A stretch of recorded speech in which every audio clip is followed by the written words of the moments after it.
تو ہم اسلام کے پیروکار بن جاتے ہیں. لیکن جب ہم ریلوے اسٹیشن پر اترتے ہیں یا بس اسٹیشن پر ہوتے ہیں یا ہوائی جہاز کے لیے لائن میں کھڑے ہوتے ہیں تو ہم دھکا پیلی میں، نقصان دینے میں، لوگوں کو اذیت پہنچانے میں کوئی کسر باقی نہیں رکھتے. تو امت اسلامیہ کا فرض یہ ہے کہ ہمیں نبی کریم صلی اللہ علیہ وسلم کے اخلاق طیبہ کو، اخلاق حسنہ کو اختیار کرنا چاہیے، اور ہمیں جس طریقے سے ہم حرم کی زیارت کرتے ہوئے مسلمان ہوتے ہیں اسی طریقے سے اپنی 24 گھنٹے کی جو زندگی ہے اس میں اسلام کو داخل کرنا چاہیے. محمد عاقل صاحب، آپ کا بہت بہت شکریہ کہ آپ نے اپنا قیمتی وقت نکالا اور ہمارے پروگرام میں شرکت کی. جی ابھی محمد عاقل صاحب نے جو ہے نا وہ کافی ساری چیزوں کی طرف ہماری باتیں چھکی اور کچھ چیزوں کی طرف ہماری نشاندہی بھی کی ہے. تو آپ اس بارے میں کیا کہتے ہیں کہ جو ڈاکٹر صاحب کو بین کیا گیا ہے اس کی حقیقت کیا ہے؟ پہلی بات تو یہ ہے کہ باطنی سبب جو ہے یہی ہے کہ ان کے جو اسلام کے پرچار ہیں ان سے کفار ڈرتے ہیں، یہ تو اصل سبب ہے. اور ظاہری سبب جو نظر آ رہا ہے کہ آپ جانتے ہوں گے کہ 1 جولائی جو ہے 2016 یعنی اسی سال کے 1 جولائی میں رمضان کا مہینہ تھا، بنگلہ دیش کا جو راجدھانی ڈھاکہ کا جو VIP ایریا ہے، گلشان کے نام سے جانے جاتے ہیں، وہاں ایک ہوٹلز میں بعض دہشت گرد ٹیرورسٹ نے اٹیک کیا رات 8:30 بجے تقریباً. اس رمضان کا مہینہ تھا اور اس وقت تراویح کی نماز میں سب مشغول تھے. اور یہی واضح بات ہے کہ جب لوگ تراویح کی نماز پڑھ رہا ہے، وہ تراویح کی نماز چھوڑ کے انسان کو مار رہا ہے، تو یہ اسلام تو ہو ہی نہیں سکتا ہے. تو یہ واقعہ جو ہے 1 جولائی کا تھا. یہ واقعہ ہونے کے بعد 5 جولائی کو جو ہے دا ڈیلی اسٹار بنگلہ دیش کا نیوز پیپر ہے، اس کے بعد انڈین ایکسپریس، انڈین ٹائمز، یہ سب 5 جولائی میں جو ہے اس طرح کا رپورٹ کی کہ Dhaka restaurant attackers followed controversial Indian Islamic preacher, کہ جو لوگ ڈھاکہ میں گلشان میں حملہ کیے، اٹیک کیے، اٹیکرز جو ہے فالو کرتا ہے کنٹروورسیل متنازع شخصیت انڈین کی جو اسلامک پریچر ہے، یعنی ڈاکٹر ذاکر نائک. اور ان کے لیے جو انہوں نے ثبوت پیش کیا 5 جولائی، انڈین ایکسپریس اور انڈین ٹائمز جو ثبوت پیش کیا، وہ ثبوت یہ ہیں کہ یہ جو دہشت گرد ٹیررسٹ تھے، ان میں سے بعض ٹیررسٹ جو ہے ڈاکٹر ذاکر نائک کا جو فیس بک پیج ہے، آفیشیل فیس بک پیج، ان پر ان کا لائک ہے. اسی کو بنیاد بنا کے یہ لوگ مطلب رپورٹ کیے، اور رپورٹ جو ہے جھوٹ سے بھرا پڑا تھا. جیسے ایک جھوٹ میں بتاؤں کہ ان میں یہ بھی تھا کہ doctor Zakir Naik is band in Malaysia جو ہے کہ ڈاکٹر ذاکر نائک ملیشیا میں بھی بینڈ ہے. یہ انہوں نے جھوٹ رپورٹ کیا کیونکہ ڈاکٹر ذاکر نائک ملیشیا میں بینڈ نہیں ہے. اور اس جھوٹ کا شدید مطلب مخالفت ڈاکٹر ذاکر نائک ایک ویڈیو رپورٹ یوٹیوب پہ اپلوڈ کیے تھے. اس وقت وہ عمرے پہ تھے کعبہ حرم میں، اور وہیں سے انہوں نے ویڈیو کر کے جو ہے اپلوڈ کیا تھا یوٹیوب میں. اس میں انہوں نے واضح کر دیا کہ میرے نام پہ جھوٹ ہے، ملیشیا میں میں بینڈ نہیں ہوں، میرا پیس TV بھی نہیں ہے، IRF بھی نہیں ہے، بلکہ ملیشین گورنمنٹ جو ہے ان کے سب سے بڑا جو پرائز ہے، ایوارڈ ہے، وہ ڈاکٹر ذاکر نائک کو دی ہے. شاہ معظم شاہ کے نام سے ایک ایوارڈ ہے، 2013 میں دیا گیا ان کو ایوارڈ. اور ملیشیا کے جو پرائم منسٹر ہیں، جتنے منسٹرز ہیں، سب سے ڈاکٹر ذاکر نائک کی ملاقات اور باتیں. حالانکہ ڈاکٹر مہاتیر محمد جو ہیں یہ مطلب چیف گیسٹ کے طور پر بھی ڈاکٹر ذاکر نائک کے پروگرامز میں رہے ہیں. تو یہ تو جھوٹ ان میں کہا گیا کہ doctor Zakir Naik is band in Malaysia, یہ جھوٹ تھا. اور دوسری بات، جس چیز کو انہوں نے بنیاد بنایا کہ ایک ٹیرورسٹ یا ایک دہشت گرد جنہوں نے ڈاکٹر ذاکر نائک کے فیس بک پیج پہ لائک دے کے رکھا ہے، تو میں اس کا پہلے تو الزامی جواب دوں گا. الزامی جواب یہ ہے کہ ان میں سے ایک ٹیرورسٹ ہے جس کا نام ہے نبرس اسلام. یہ ٹیرورسٹ، ان کے فیس بک پیج ہیں، ابھی نہیں ملے گا، اس کا میرے پاس اسکرین شاٹ بھی ہے. اس کے فیس بک پیج میں آپ کو ملے گا یہ 8 جولائی 2015 میں وہ ایک ویڈیو اپلوڈ کیا تھا، جس ویڈیو میں اس کو ڈانسنگ کرتے ہوئے دیکھا جا رہا ہے ہندوستان کے مشہور اداکارہ سردھا کپور کے ساتھ. اس کے اسکرین شاٹ بھی میرے پاس ہیں، آپ چاہے تو میں دکھا سکتا ہوں. لیکن تو یہ 8 جولائی 2015 کی بات ہے. تو یہ نبرس اسلام جو ٹیرورسٹ اس میں مارے گئے، یعنی بنگلہ دیش کے ڈھاکہ کے گلشن حملے میں ٹیرورسٹ مارے گئے، اس کے فیس بک پیج پر یہ ویڈیو موجود تھا. تو اگر کسی ٹیرورسٹ ڈاکٹر ذاکر نائک کے فیس بک پیج پہ لائک دے کے رکھتا ہے، اس کی وجہ سے ڈاکٹر ذاکر نائک کو دہشت گرد کہا جاتا ہے، تو کیا یہ بات اولا اور مطلب حق نہیں ہے کہ جس کے ساتھ وہ ڈانسنگ کر رہا ہے، ویڈیو ہے، وہ بھی دہشت گرد ہو؟ لیکن انڈین ٹائمز، انڈین ایکسپریس، کوئی بھی میڈیا ہو، یہ اس بات کو نہ لائے، نہ اس چیز کی اس بحث کو چھیڑے. نہ اداکارہ سردھا کپور کو کچھ ہوا، کچھ نہیں ہوا، نہ ان کو دہشت گرد کہا گیا، نہ ان پہ بینڈ لگے، کچھ بھی نہیں ہوا، حالانکہ وجہ ایک ہے. تو میرا الزامی جواب یہ ہے کہ اگر ڈاکٹر ذاکر نائک کے فیس بک پیج پر لائک کرنے سے کوئی ڈاکٹر ذاکر نائک دہشت گرد بنتا ہے، تو سردار کپور بھی دہشت گرد ہے. اگر آپ ان کو دہشت گرد نہیں کہتے تو ڈاکٹر ذاکر نائک بھی دہشت گرد نہیں ہے. ماں ہوا جوابکم ہوا جوابنا, تمہارا جو جواب ہے وہی میرا جواب ہے. دوسری بات جو ہے, یہ ہر کسی انسان کا اگر عقل ہے, ذہن ہے, تو بھائی فیس بک پیج پر لاکھوں کروڑوں لوگ لائک دے کے رکھتے ہیں کہ ہر لوگوں کا ذمہ داری میں اٹھاؤں. کہیں وہ چوری کر لے, ڈاکاتی کر لے, کسی کو مار دے, تو جو بھی میرے پیج میں لائک دے کے رکھے تو میں اس کا ذمہ داری اٹھاؤں. کیونکہ یہاں کوئی قانون نہیں ہے کہ میں لائک دینے کے جو مطلب کوئی پابندی نہیں لگا سکتا ہے ڈاکٹر ذاکر نائک کہ میرے پیج میں وہ لائک دے, وہ لائک نہ کرے. یہ آزادی ہے, ہر کوئی ان کے پیج میں لائک کر سکتا ہے. تو یہ بالکل غلط بات ہے. اور سب سے اور ایک بڑی بات میں آپ کو بتاؤں, ان کو کہا گیا کہ یہ ٹیررسٹ جو ہے inspired by Doctor Zakir Naik, inspired by the lectures of Doctor Zakir Naik. تو آپ یوٹیوب پہ سرچ کر کے دیکھیے کہ ڈاکٹر ذاکر نائک کا ایک لیکچر ہے ISIS کے بارے میں. ان لیکچر میں انہوں نے کہا ہے کہ ISIS اس کا ایلابوریٹ ہم کرتے ہیں کہ اسلامک اسٹیٹ آف شام اینڈ عراق, لیکن اس کا حقیقی ایلابوریٹ یہی ہے کہ اینٹی اسلامک اسٹیٹ ان شام اینڈ عراق. یہ ڈاکٹر ذاکر نائک کا تقریر ہے. اگر وہ correctly if the follow doctor Zakir Naik correctly, تو یہ بالکل مستلزم ہے کہ وہ ISIS میں نہیں جائے گا, کیونکہ ڈاکٹر ذاکر نائک صاف طور پر کہہ دیے ہیں, آپ کو یوٹیوب میں ان کا ویڈیو ملے گا, کہ ISIS جو ہے اینٹی اسلامک اسٹیٹ ہے, نہ کہ اسلامک اسٹیٹ. جی بالکل. اب اس بات کو ہم ابھی جاری رکھتے ہیں. ہمارے ساتھ اس وقت محمد عثمان بزمی صاحب لائن پہ موجود ہیں, ہم ان سے بات کرتے ہیں. السلام علیکم. جی وعلیکم السلام. جی عثمان بزمی صاحب, آپ کو میں اپنے پروگرام میں خوش آمدید کہتا ہوں. جیسا کہ آپ کو پتہ ہے کہ ہمارے جو پروگرام ہے وہ ڈاکٹر ذاکر نائک صاحب کی جو خدمات ہیں اور ان کے اوپر جو لگائے گئے الزامات, اور اس میں ہماری جو نوجوان نسل کی ایک ذمہ داری ہے وہ کیا ہے. تو آپ ہمیں یہ بتائیں کہ ابھی ساری صورتحال جو ہے وہ پوری دنیا کے سامنے ہے. ڈاکٹر صاحب کی ایک بہت بڑی خدمات نوجوان نسل کے لیے ہے, تو اب ان کے اوپر جو مختلف جو ہے الزامات لگائے گئے ہیں, لیکن ان الزامات کو پروف نہیں کیا گیا, جیسا کہ ابھی ہماری تھوڑی دیر پہلے اس کے اوپر بات بھی ہو رہی تھی. تو اب اس ساری صورتحال کو دیکھتے ہوئے ہماری جو نوجوان نسل ہے, ظاہری بات ہے سوشل میڈیا میں بہت ایکٹیو ہے, تو سوشل میڈیا کا استعمال کرتے ہوئے نوجوانوں کے اوپر کیا ذمہ داریاں بنتی ہیں کہ اب ان کی, آپ یوں سمجھ لیں کہ اب نوجوان کی ذمہ داریوں کا وقت آ گیا ہے, تو ان کو اپنی ذمہ داریاں کیسے نبھانی چاہیے؟ بسم اللہ الرحمن الرحیم. سب سے پہلے میں بات کروں گا کہ ذاکر نائک جو ہیں یہ اس امت کا فخر ہیں اور بہت قیمتی اثاثہ ہیں, اور اسلام کے لیے جو ان کی خدمات ہیں وہ انتہائی قابل ستائش ہیں. اللہ تعالیٰ سے ہم دعا کرتے ہیں کہ اللہ تعالیٰ ان کو اپنی حفاظت میں رکھے, اور دشمنوں کی جو سازشیں ہیں ان کے خلاف اللہ تعالیٰ ان کو ناکام بنائے, اور اللہ تعالیٰ ان سے مزید دعوت کا جو کام ہے یہ ان سے لے. جہاں تک یہ پابندیوں کی بات ہے تو یہ پابندیاں کوئی نئی نہیں ہیں, یہ ہر دور کے اندر ہی دعوت حق کے خلاف شیاطین اور ان کے حواری جن اور انس میں سے مخالفت کرتے رہے ہیں. تو انبیاء علیہ السلام کے ساتھ بھی یہی سابقہ پیش آیا, اور حتیٰ کہ ان کو قتل بھی کر دیا گیا, بہت سارے انبیاء کو قتل بھی کیا گیا. تو یہ کوئی نئی بات نہیں ہے.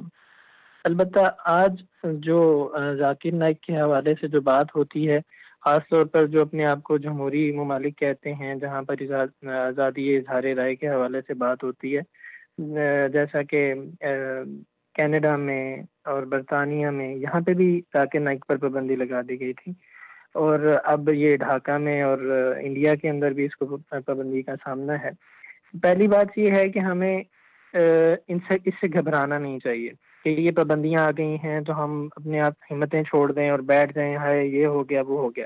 دیکھیں ذاکر نائک کا جو کام تھا, اس بندے نے 25 سال ایک دعوت کا اتنا عظیم کام کیا ہے, جو کہ میں سمجھتا ہوں کہ ایک امت کا کام ہے. اس نے ایک پوری جماعت کا کام ایک اکیلے بندے نے کیا, تو وہ کام تو انہوں نے کر دیا. اب جو ہمارے ذمے ہے ہم کیا کر سکتے ہیں؟ پہلی بات یہ ہمیں سمجھنی چاہیے کہ ہمیں سے ہر کوئی ذاکر نائک نہیں بن سکتا. اس کی وجہ یہ ہے کہ اللہ تعالیٰ نے ہر انسان کو مختلف جو ان کی قابلیتیں ہیں ہر انسان کے اندر مختلف رکھی ہیں. جیسے انسانوں کے فنگر پرنٹس آپس میں میچ نہیں کرتے, اسی طرح سے ان کی قابلیتیں بھی آپس میں میچ نہیں کرتی. اللہ تعالیٰ نے ہر انسان کو مختلف صلاحیتیں دی ہیں. اب دیکھنا یہ ہے کہ انسان ان صلاحیتوں کو استعمال کیسے کرتا ہے. تو ہمیں یہ چاہیے کہ ہر بندے کو یہ دیکھنا چاہیے کہ اس کے اندر کیا صلاحیت ہے جس کو وہ استعمال کرتے ہوئے دعوت کا کام کر سکتا ہے, اس دعوت کے اس کام کے اندر اپنا حصہ ڈال سکتا ہے. ذاکر نائک نے جو کام کیا ہے ہم نے بھی اسی کام کے اندر اپنا حصہ ڈالنا ہے. اس نے جو روشنی پھیلائی ہے، انہوں نے جو دیا جلایا ہے، تو ہم نے اپنی استطاعت کے مطابق، اپنی طاقت کے مطابق اس کے اندر حصہ ڈالنا ہے. اب چاہے وہ کام آپ سوشل میڈیا پہ کر رہے ہیں، چاہے وہ آپ کام زمین کے اوپر آپ لوگوں سے انٹریکٹ کرتے ہوئے کر رہے ہیں، چاہے وہ آپ لکھ سکتے ہیں. کوئی بندہ اچھا لکھاری ہوتا ہے، کوئی اچھی تحریر لکھ سکتا ہے، کوئی اچھا اسپیکر ہوتا ہے، اچھا بول سکتا ہے، کوئی سوشل میڈیا پہ ان کی ویڈیوز جو ہے اس کو ایڈٹ کر کے یا اچھے طریقے سے اس کو پیش کر سکتا ہے. تو ہر انسان کے اندر صلاحیتیں مختلف ہیں. تو یہ ہمیں جو انہوں نے ایک سفر کا آغاز کیا ہے، ہم نے اس پر نہیں اکتفا کرنا، اسی پر نہیں ٹھہر جانا کہ جی انہوں نے کام کر دیا تو بس ٹھیک ہے جی اب یہاں پہ ہم بریک لگا دیں. نہیں، آگے ہم نے اس قافلے کو بڑھتے جانا ہے. ذاکر نائک آج ہیں کل نہیں ہوں گے، لیکن یہ کام نہیں رکنے والا. انبیاء علیہ السلام کا یہی سلسلہ تھا. رسول اللہ صلی اللہ علیہ وسلم کے اوپر بھی اسی طرح کے سخت وقت آئے، اور مشرکین مکہ جو ہیں کس طرح سے انہوں نے نہیں ستایا، اور اس طرح سے جب وہ مدینہ میں ہجرت کر کے آگے رسول اللہ صلی اللہ علیہ وسلم، تو اس کے بعد بھی انہوں نے جان نہیں چھوڑی، ہر سال جنگ کے لیے آتے رہے. تو یہ ہمیں اس چیز کو یہ دیکھنا ہے کہ یہ کوئی چیز نہیں ہے، اور اس کے لیے ہمیں ذہنی طور پر تیار ہونا چاہیے کہ یہ چیزیں آئیں گی. اور نوجوانوں کو بھی جب وہ دعوت کا کام کریں گے تو ان کو بھی یہ سابقہ پیش آئے گا، جیسے کہ سورہ عصر کے اندر اللہ تعالیٰ نے یہ فرمایا ہے الا الذین آمنوا وعملوا الصالحات وتواصوا بالصبر وتواصوا بالحق وتواصوا بالصبر. یعنی جب آپ حق کی بات کریں گے تو پھر آپ کو صبر کے لیے بھی تیار رہنا چاہیے. یعنی اس کے ساتھ ہی جو ہی آپ حق کی بات کریں گے تو مخالفین اٹھ کھڑے ہوں گے. ہو سکتا ہے آپ کو اپنے گھر میں ہی مخالفت کا سامنا کرنا پڑ جائے، جیسے کہ رسول اللہ صلی اللہ علیہ وسلم جو ہیں ان کے اپنے قبیلے کے لوگ ہی، ان کے چچا ان کے مخالفت میں آ گئے. تو یہاں پر تو یہ جو انڈین گورنمنٹ ہے، یہ تو اس کا تو ہندو مسلمان دشمنی میں اور اسلام دشمنی میں ان کا نام ہی کافی ہے. اور یہ جو نریندرا مودی ہیں، یہ 2001 کے اندر وزیر اعلیٰ رہے ہیں گجرات کے. تو عوام کے سامنے گجرات کی تاریخ، جو مسلم فسادات ہوئے ہیں، وہ ایک کھولناک باب ہے گجرات کی تاریخ کا، ہندوستان و مسلمانوں کی تاریخ کا. تو اس وقت یہ وزیر اعلیٰ تھے اور پوری گورنمنٹ کی مشینری انہوں نے استعمال کی مسلمانوں کی نسل کشی کے لیے. تو ابھی جو ریسنٹلی جو انہوں نے 2 ہفتے پہلے جو بین کیا ہے ڈاکٹر ذاکر نائک کو، تو وہ جس اجلاس میں یہ فیصلہ ہوا ہے اس اجلاس کی صدارت بھی یہی نریندر مودی کر رہے تھے. تو دنیا کے اندر یہ چیزیں ہوتی ہیں، اور ہر دور کے اندر یہ حالات ایسے ہی ہوتے ہیں. یعنی حق کے جو پرستار ہوتے ہیں یا داعیان حق ہوتے ہیں، ان کو اس طرح کی چیزیں پیش آتی رہتی ہیں.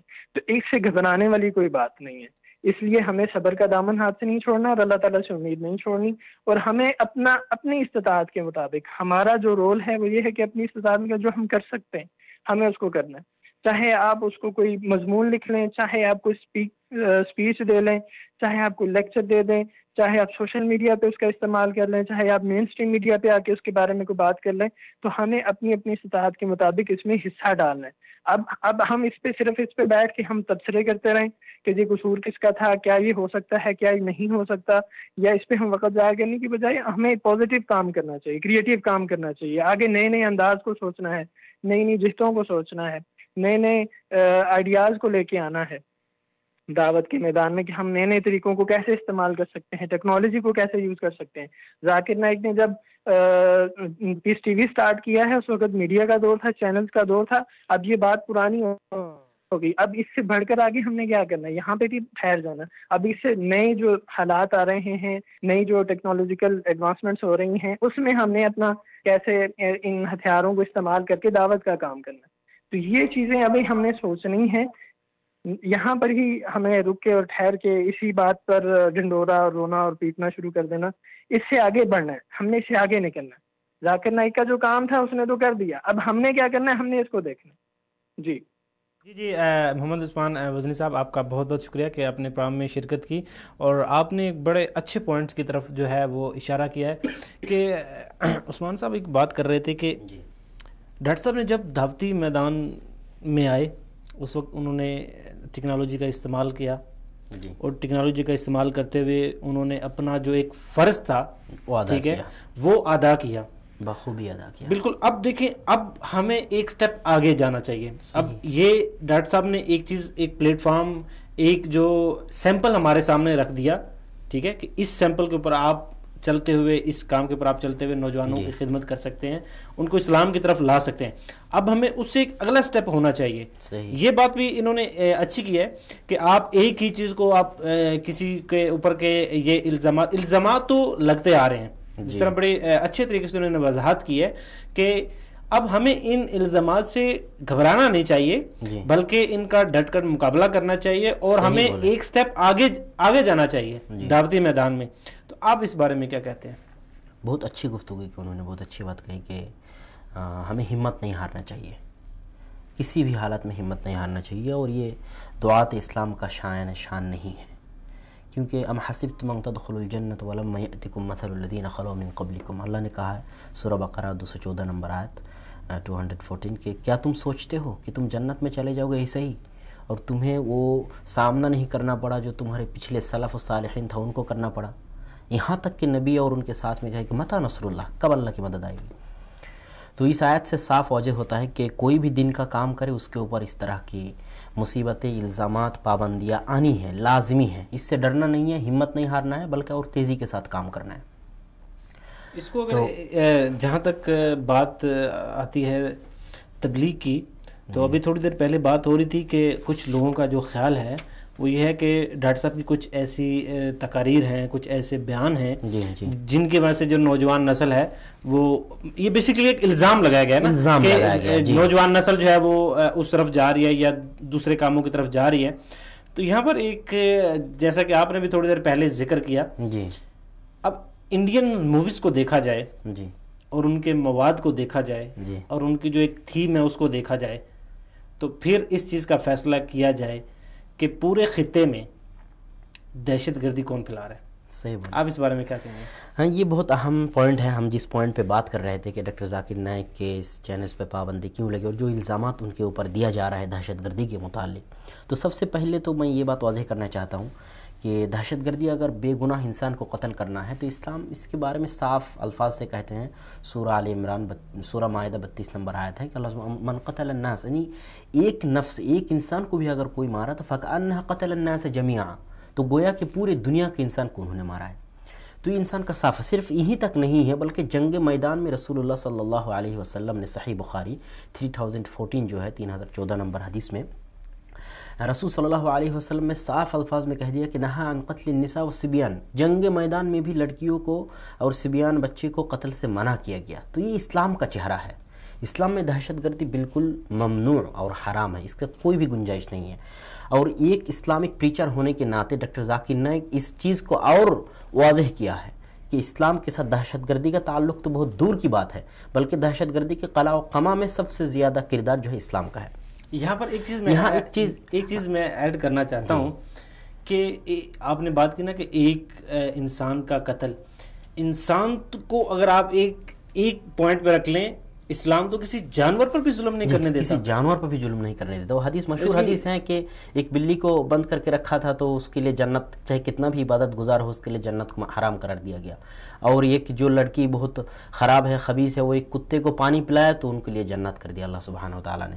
تو یہ انسان تو بہت دور کی بات ہے, بلکہ جانوروں پر جو شفقت, جو رحمت, اللہ رسول صلی اللہ علیہ وسلم نے اور واضح الفاظ میں کہا کہ ارحموا من فی الارض یرحمکم من فی السماء, دنیا میں جو ہے تم ان پر رحم سے پیش آؤ, رحم برتاؤ کرو تو اللہ سبحانہ و تعالیٰ تم پہ رحم کرے گا. تو یہ اسلام کے ساتھ اس کا کوئی تعلق ہے ہی نہیں, یہ سوال ہی پیدا نہیں ہوتا ہے. میں آپ کو ایک مزے کا یہ بات بتاؤں, مزے کی بات بتاؤں کہ جو لوگ دہشت گرد ہیں, ہم دہشت گرد کے نام پہ جانے جاتے ہیں, چاہے ISIS ہو, کوئی بھی ہو, یہ کس کو مارتا ہے؟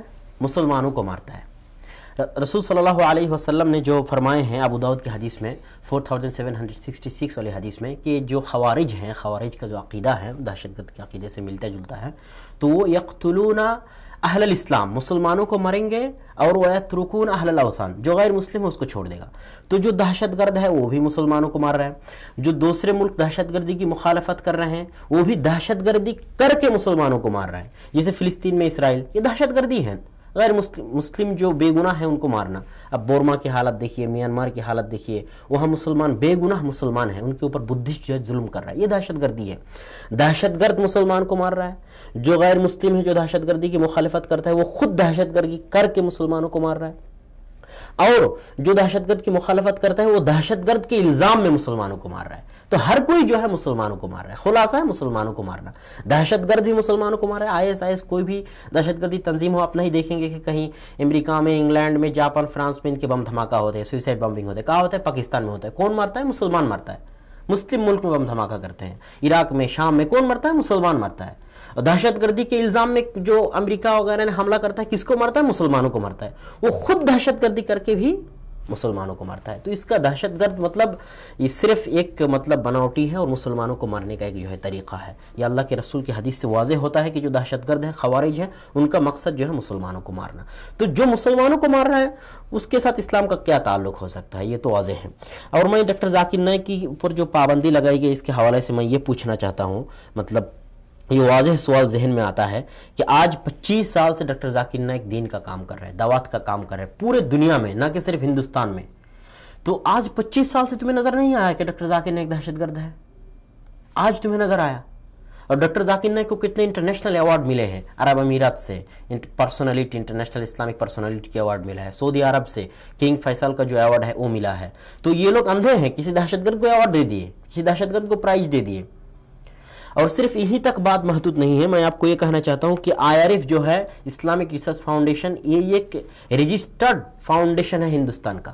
ہندوستانی گورنمنٹ نے اس کو مطلب الاؤ کیا ہے, الاؤڈ, رجسٹرڈ ہے. تو جب تم رجسٹرڈ کے لیے الاؤ کیا تو تمہیں پتہ نہیں تھا کہ ڈاکٹر ذاکر نائک دہشت گرد ہے. ایک ہی دن میں, ایک ہی رات میں ایک آدمی دہشت گرد بن سکتا ہے. اگر تم نے دہشت گرد جانتے ہوئے ان کو الاؤ کیا تو تم پہلے ذمہ دار ہیں. اور اگر یہ دہشت گرد نہیں ہے تو آج کیوں تم انہیں دہشت گرد کہہ رہے ہو؟ یہ بالکل واضح اور صاف ہیں. اور یہ لوگ جو اعتراضات ڈاکٹر ذاکر نائک کے اوپر کرتے ہیں, آپ ایک چیز کو مد نظر رکھیے گا, میں ناظرین سے بھی کہتا ہوں کہ جب کسی چیز کو بینڈ کیا جاتا ہے تو ان کا ایک اپنا موقف ہوتا ہے, چاہے ایک مطلب مجرم, سب سے گھٹیا مجرم کیوں نہ ہو, ان کا اپنے موقف اظہار کرنے کا ان کو موقع دیا جاتا ہے. تو لیکن ڈاکٹر ذاکر نائک IRF پہ تم نے بینڈ کر دیا, پابندی لگا دی. کبھی ڈاکٹر ذاکر نائک سے پوچھ تچھ کی کہ تمہیں جو ثبوت ملے, تمہیں جو وجوہات ملے ڈاکٹر ذاکر نائک کے ساتھ دہشت گردی کے تعلقات کا, ان کے بارے میں تمہیں چاہیے تھا کہ تم ڈاکٹر ذاکر نائک سے پوچھ تچھ کرو, بغیر پوچھ تچھ. بالکل, اس میں محمد عاقل صاحب نے بھی بات کی تھی کہ بغیر پروف کے, بغیر ان کا جواب سنے, یہ چیزیں بغیر پوچھ تچھ کے آپ نے بینڈ کر دیا. جیسا کہ ہمارا بھی پروگرام کا جو وقت ہے وہ بالکل مختصر سا رہ گیا. اب یہاں پر ڈاکٹر صاحب کی ایک جو ذمہ داری تھی, انہوں نے اپنے اچھے طریقے سے اپنی ذمہ داری جو ہے وہ نبھائی ہے. اب ہم پوری امت جو ہے, امت اسلامیہ جو ہے, اب اس میں ان کی ذمہ داری ہے, سب سے پہلی ذمہ داری تو ہے اتحاد کی. جی, سب سے پہلی ذمہ داری اتحاد کی. اور جیسا کہ اسلام کی جو بنیاد ہے وہ امن ہے, بھائی چارہ ہے, پیار محبت ہے. تو اب یہ جو دوسرے کفریہ طاقتیں ہیں وہ تو ہر لحاظ سے ان کو یہ چیز قابل قبول نہیں, اور وہ مختلف الزامات لگاتے رہیں گے.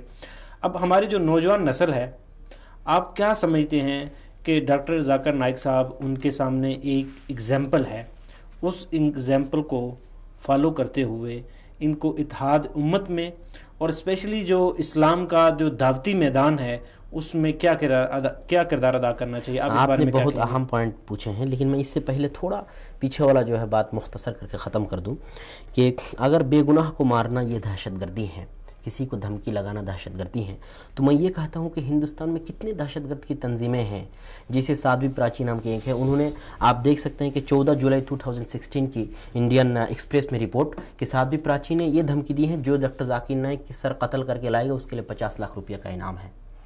اور جو ہے یوگا آدتیہ ناتھ جو ہے, انہوں نے ایک تقریر میں کہا ہے کہ تم نے مسلمان کی ماں بہن کو قبر سے نکالو اور ان کے ساتھ بلاత్కాر کرو. سن 1992 میں انہوں نے بابری مسجد کو شہید کر دیا. 2002 میں قتل عام ہوا ہے مسلمانوں کا گجرات میں. تو کیا یہ سب دہشت گردی نہیں ہے؟ دہشت گرد صرف مسلمان ہے کیا؟ یہ لفظ مسلمانوں کے ساتھ خاص ہے؟ یہ ڈبل اسٹینڈرڈ ہے, پوری دنیا میں چل رہا ہے کہ جب کوئی غیر مسلم مسلمان کو قتل کرتا ہے تو اس کی طرف کوئی بھی نہیں دیکھتا ہے, اور جب مسلمانوں کے اوپر ظلم ہوتا ہے تو کوئی نہیں دیکھتا ہے. اور مسلمان جب دین کا کام کرتا ہے, حق بولتا ہے, یہ ہیومن رائٹس سے بھی متعلق ہے کہ ہر انسان کو اپنی بات پیش کرنے کا حق ہوتا ہے.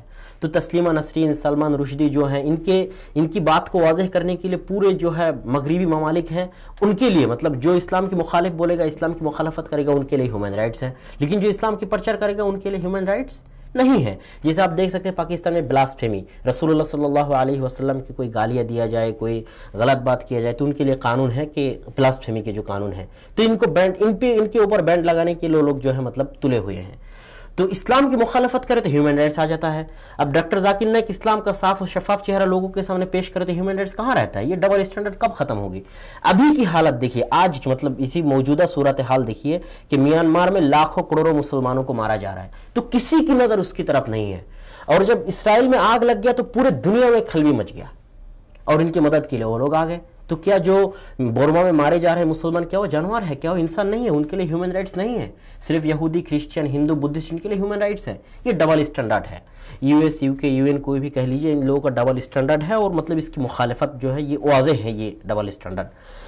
اور موجودہ صورتحال میں آپ نے پوچھا کہ نوجوانوں کو کیا کرنا چاہیے, تو نوجوانوں کو جو مطلب وہ بھائی بہت اچھی بات بتائے ہیں کہ ہمیں اونچا خواب دیکھنا چاہیے. عثمان بزنی صاحب, ہاں جی, عثمان بزنی بتائے تھے کہ اونچا خواب دیکھنا چاہیے. میں بھی کہتا ہوں کہ آپ اگر آسمان میں پہنچنے کا خواب دیکھیں گے تو کم از کم قمر چاند تک تو پہنچیں گے. چاند میں پہنچنے کا خواب دیکھیں گے تو اڑ ہی نہیں سکتے ہیں. تو ڈاکٹر ذاکر نائک نے احمد دیداد سے متاثر ہو کے جو ہے اتنا بڑا کام کیا کہ ڈاکٹر ذاکر نائک, احمد دیداد صاحب بولے کہ میں نے پوری زندگی میں جو کام نہیں کر پائے تم نے 4 سال میں وہ کر دیے. تو ڈاکٹر ذاکر نائک سے متاثر ہو کے ہمیں بھی کچھ کرنا ہے. میں نے اپنے ابو جی سے پوچھا تھا کہ ڈاکٹر ذاکر نائک کو پوچھیے گا کہ وہ مطلب کتنا محنت کرتے ہیں. تو ڈاکٹر ذاکر نائک کے بارے میں انہوں نے بتایا, ان سے پوچھ کے, ڈاکٹر ذاکر نائک سے پوچھ کے, کہ وہ پورے دن میں صرف 3 گھنٹے سوتے ہیں. 24 گھنٹے کا جو دن اور رات ہے صرف 3 گھنٹہ سوتا ہے, اور پورا دن جو ہے کام میں لگا رہتا ہے, مطالعہ کرنے میں, ریڈنگ, اسٹڈی اور تقریر دعوت کا کام. صرف 3 گھنٹہ سوتا ہے. اور ہمارے نوجوان نسل 3 گھنٹہ جاگتے ہیں. انہوں نے ٹیکنالوجی اور میڈیا کو استعمال کر کے اسلام کا کام کیا, اور ہم میڈیا اور ٹیکنالوجی کو استعمال کر کے ہمارا نوجوان برباد ہو رہا ہے. مووی فلمز دیکھ کے ہمارا نوجوان برباد ہو رہا ہے. اسی میڈیا کو استعمال کر کے ڈاکٹر ذاکر نائک اسلام کا کام کیا. تو نوجوانوں کو سوچنا چاہیے کہ ہمارا وقت جو ہے بہت قیمتی ہے, اور ڈاکٹر ذاکر نائک سے متاثر ہو کر ان سے آگے بڑھ کے کام کرنا چاہیے. اور جی بالکل, یہ آپ نے بڑی اچھی بات کی ہے. تو ناظرین, اس وقت ہمارے پروگرام کا جو وقت ہے وہ ختم ہوا چاہتا ہے, اور میں اپنے کال پہ جو معزز مہمان تھے جناب مفتی عدنان کاکا خیل صاحب, آپ کا بھی بہت مشکور, اور اس کے ساتھ محمد عاقل صاحب آپ کا بھی, اور عثمان بزمی صاحب آپ کا بھی بہت بہت شکریہ کہ آپ نے قیمتی وقت نکالا اور اپنی جو قیمتی باتیں ہیں وہ ناظرین تک پہنچائی. اور میں اپنے اسٹوڈیو کے مہمان عبداللہ بن عبدالرزاق صاحب, آپ کو بھی بہت بہت مشکور ہوں کہ آپ نے جو ایک واضح نقطہ جو تھا, ٹھیک ہے, وہ عوام کے سامنے رکھا, اور جو کچھ غلط فہمیاں تھیں ان کو بڑے اچھے طریقے سے اور وضاحت کے ساتھ جو ہے وہ تمام جو سوالات اور جو شبہات تھے اس کو بڑے اچھے طریقے سے اور وضاحت کے ساتھ پیش کیا. میں آپ سب مہمانوں کا بہت مشکور ہوں. تو ناظرین, ڈاکٹر ذاکر نائک صاحب ہمارے سامنے ایک سمبل ہے. انہوں نے ٹیکنالوجی کا استعمال کیا, اور اس ٹیکنالوجی کے استعمال کو کرتے ہوئے اسلام کی خدمت کی, اور بڑے اچھے طریقے سے خدمت کی, اور دین کو پھیلایا. اور جو ایک نوجوان نسل ہے, نوجوان نسل کو ان کے مزاج کے مطابق, ان کے جو ایک ذہنیت کو پڑھتے ہوئے, ان کے جو ذہنوں میں جو شکوک, شبہات اور اس طرح کی جو گمراہی تھی اس کو ختم کرنے کی کوشش کی. تو ناظرین, اب ہمارے اوپر یہ ذمہ داری ہے, اسپیشلی نوجوانوں کے اوپر ذمہ داری ہے کہ ایک سمبل ہمیں مل چکا ہے, جیسا کہ محمد عثمان بزمی صاحب نے بڑی اچھی بات کی تھی کہ ہمیں ایک سٹیپ آگے چل کے, اب یہ سٹیپ تو ڈاکٹر صاحب نے ہمیں دے دیا ہے, اب ہمارا جو ایک سٹیپ ہے وہ آگے والا ہے کہ آگے والے ہم حالات کو دیکھتے ہوئے اپنی جو نوجوان نسل ہے اس کا جو ہے اس کی بہتر طریقے سے رہنمائی کرنا, اور اسلام کا جو ایک پہلو ہے, جو ایک پیار محبت کا ایک جو پہلو ہے, اس کو زیادہ سے زیادہ عوام تک پہنچانا. تو ناظرین, آپ کو ہمارا یہ پروگرام کیسے لگا؟ اپنی جو قیمتی فیڈ بیک ہے وہ ہم تک ضرور پہنچائیں. ملتے ہیں اگلے پروگرام میں, تب تک کے لیے السلام علیکم.